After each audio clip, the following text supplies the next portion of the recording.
And so the foreman started to raise funds to get themselves over to North Africa.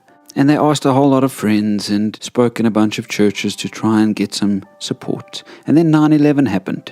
And suddenly their American friends didn't want to support their cause at all. Suddenly some of their friends started to believe that to minister to Muslims was to be disloyal to their country. And they withdrew their financial support. And in fact told the foremans that they were working for the enemy by going and ministering to Muslim people. And Emily equates this to the zealots in the Bible, who were a bunch of Jewish people who wanted to conquer the Romans violently to take over. She says, much like the zealots, we can be tempted to feel that Muslims are imposing on our freedoms, our language, our way of life. However, Christ wasn't intimidated by the Romans. He came to love, save, and redeem them. He taught his followers to love their enemies and bless those who cursed them.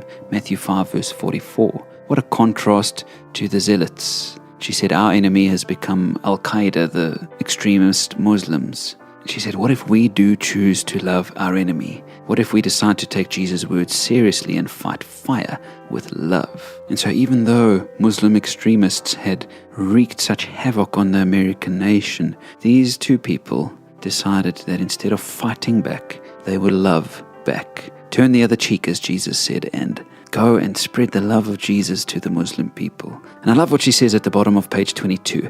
Our knees got a lot more floor time after 9/11. In other words, they spent much more time praying after that day. I wonder if you've got enemies that you need to love. I wonder if there's somebody that you actually want to take out, but instead you've got to love with the love of Jesus.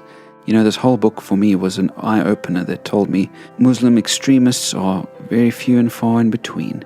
Most Muslims are loving, kind, gentle people who simply need to be shown the love of Christ so that they too can follow him. Friends, let's not fight our enemies, let's love them. Like the foremans, let's go even into enemy land, not to go and wreak havoc, but to go and love. Because you see, it's only when we love people with the love of Christ, the Prince of Peace, that true transformation can come. And so will you give your knees a lot of floor time praying for the Muslim people who are in bondage to their false beliefs? Would you reach out to Muslim people and people of other religions in love and show them what the love of Jesus is? Please remember, friends, that you're called to love everybody, even those who curse you, with the love of Jesus.